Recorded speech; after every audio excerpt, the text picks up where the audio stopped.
us. And so before I turn to Larry, just some housekeeping, which is that my colleague Chris will be monitoring the chat, so that if you do have questions, love for it to be interactive. And then we'll also have questions at the end. And so Larry, thank you so much for joining and sharing with us, and I'll turn it over to you.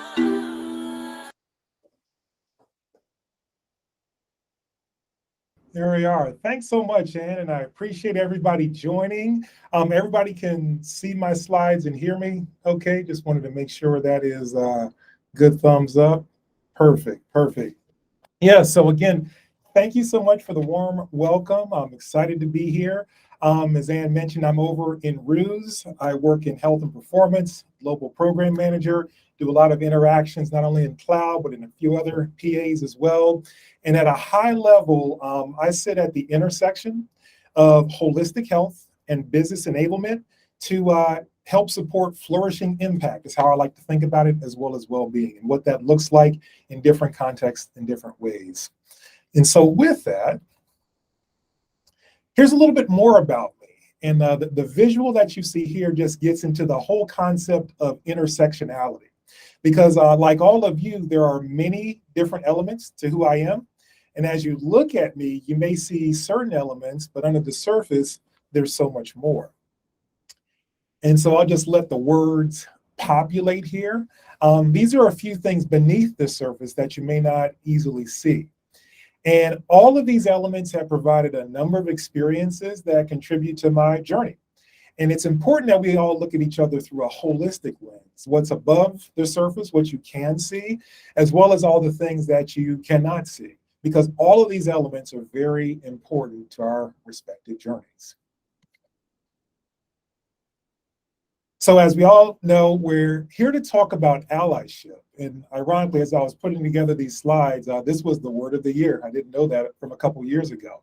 So it's a big topic. It's something that's top of mind for many. And I'm grateful for the opportunity to be in a conversation with you about it, because I personally believe that all of us can be allies to someone or something. And now before we dive in to the conversation, I actually wanted to quickly share about 3 people whose lives have deeply inspired me. So the first person you see here is Frederick Douglass. He was one of the most influential people of the entire 19th century. I consider him one of our founding fathers, in my opinion. If you want to learn more about him, here's a quick book recommendation. The book's name is Frederick Douglass, Prophet of Freedom by David Blight. And the next person is Malcolm X, or El-Hajj Malik El-Shabazz. And he was a titan in the American Civil Rights Movement. And in many ways, he was ahead of his time. And another quick book recommendation for him is the autobiography of Malcolm X, written by himself, as well as Alex Haley. And then the third person is Maya Angelou, famed poet, memoirist, and activist. And we're actually going to focus on her today. I was actually blessed to meet her way back a long time ago when I was in high school. And I'm actually going to tell you about that encounter and just frame our conversation around what I learned from that. And a quick book recommendation for her is the collected autobiographies of Maya Angelou. Now, one other little tee-up thing here before we dive even more into the story with Maya and about allyship is I wanted to tell you more about another amazing person within our network, and her name is Lisa Stefanik. And Lisa created this, this cohort experience called Team Dynamics. It's a training experience that emphasizes how we treat each other as we do the work. Now, I typically don't read my slides verbatim, but I think it's important just to read Lisa's words here on what Team Dynamics is. And so Team Dynamics is the ability to read the room, recognizing and engaging with the structure beneath a conversation so that you can guide the interaction through a productive decision-making process and an effective outcome. Effective teams accelerate organizational performance, learning, and culture. Team composition, the degree of alignment of the team and the norms of behavior are vital.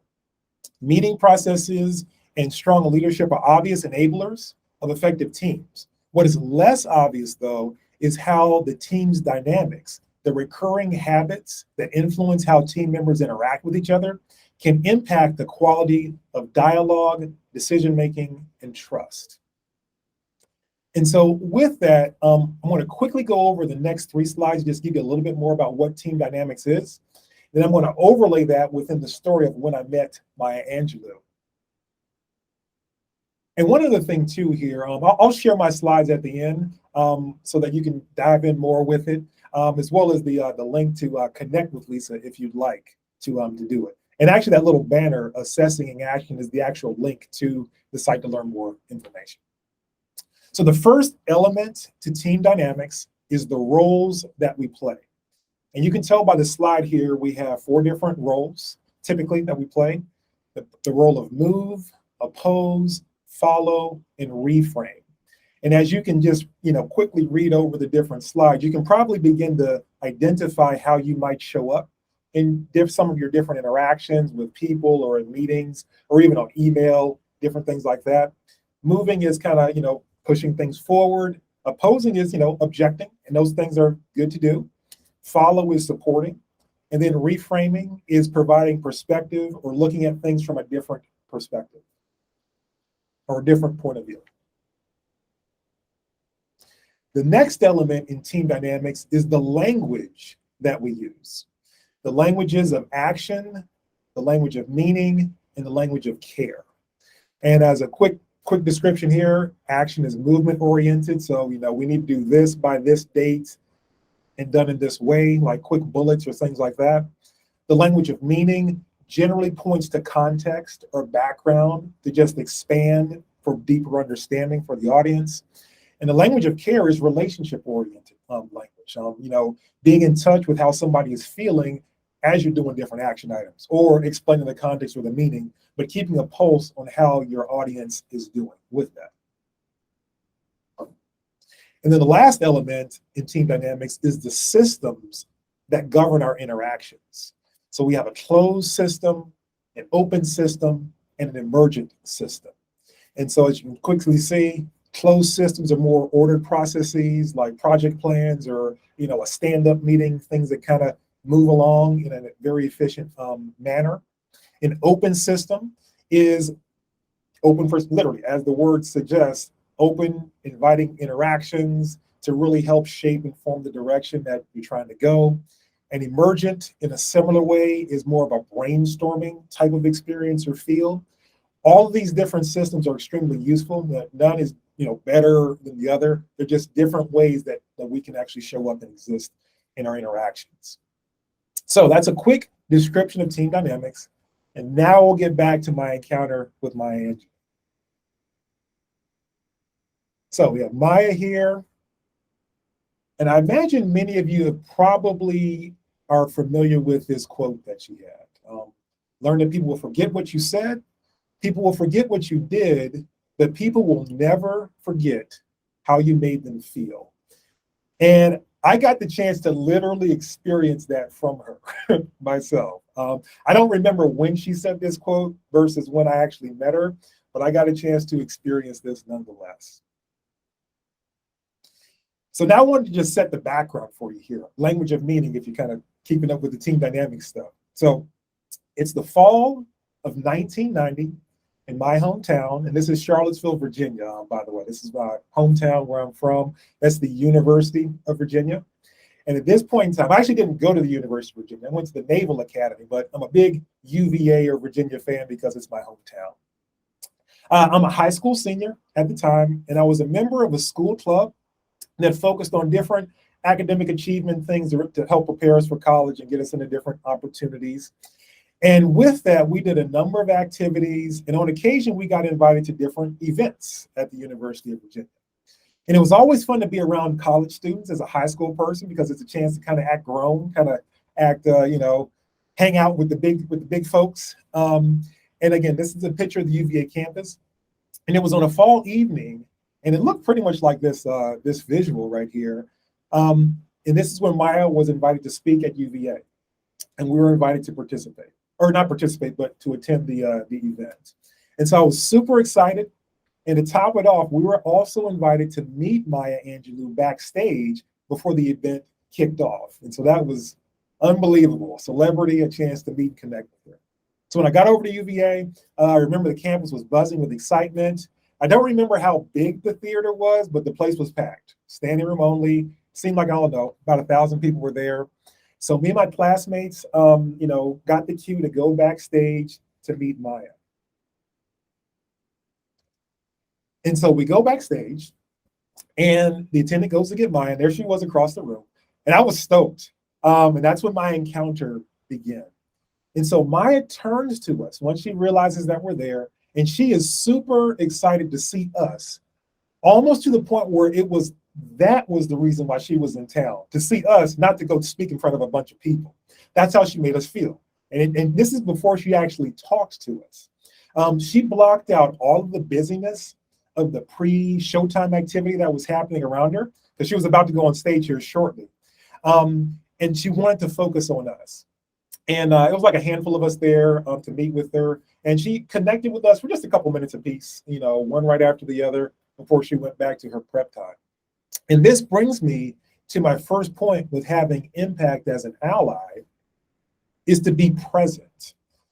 While she was present with us physically, she was actually present with us, if you know what I mean. She gave us her full attention, and she exuded a generous spirit. She sincerely wanted us to relax and enjoy our time with her. Now, from a team dynamics point of view, she was operating in a closed system situation because it's pre-show time. There's a number of specific things that need to happen before she literally has to go on stage. And if some of you have been in a pre-showtime situation, it can be kind of chaotic sometimes, right before you go out in front of a bunch of people. And so that was the environment that she was operating on. But irregardless of that, she gave us her full attention, and she was very generous with her spirit. And she was really excited again to see us. The thing that I noticed and remembering back, the attendant who was working with her was using the language of action with Maya. Hey, Maya, the group of high school kids are here. You got 15 minutes with them, and then we got to go back to this, and this. So very, here it is, here it is, here it is. And Maya demonstrated the roles of move and follow with her attendant because she agreed to it. Because she could have obviously said, no, I want to just spend all day with them. He was like, okay, I got this amount of time. I want to do this. We're in sync. Let's do it. And so I noticed that interaction kind of looking back on the situation. And the last big point I want to make with being present is that I noticed, as I reflect back on that interaction between them, is that her and the attendant were doing the actual work, the work to be done in that moment. And as they were doing that work, they were treating each other in a quality way. And so Maya, again, talks to each one of us. And then she comes to me to talk. And she greets me with this big warm handshake and a hug, almost like we were relatives. And she gives me like a steady eye contact throughout. And it wasn't intimidating, but it was more so warm and caring. And she was super curious about my interests and goals and visions for the future. And again, I'm just a high school guy. She's a big time celebrity. And as I was sharing my different thoughts, she was dropping pearls of wisdom, from her perspective and experience.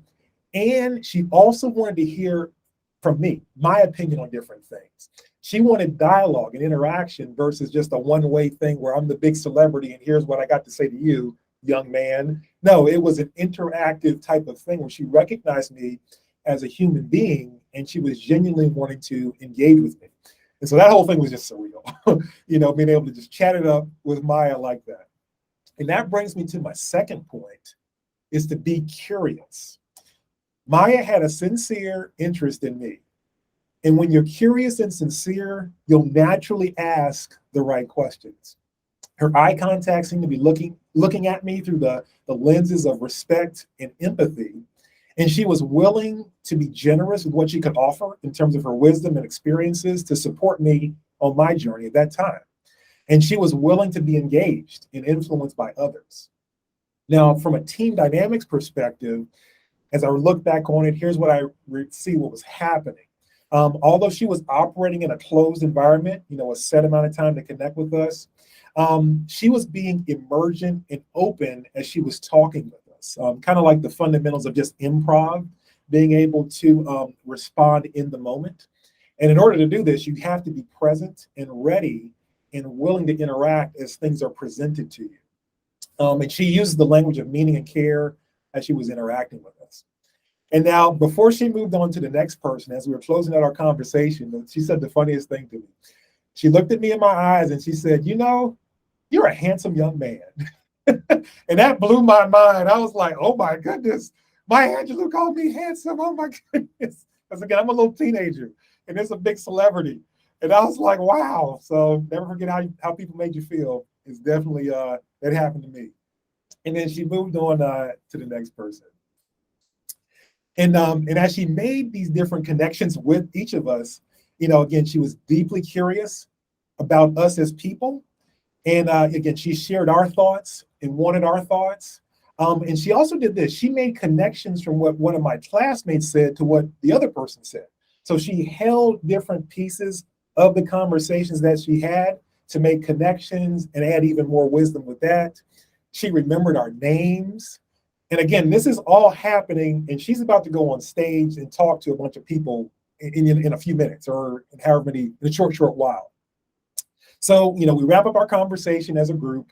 We go back out to the auditorium, and a little while later, she comes out and she proceeds to kill it for 90 minutes. It's a combination of her reciting her poetry, sharing her points of view on different topics of the day, and inspiring the audience to dream big and go for it. And the thing is that she had no notes and there was no podium.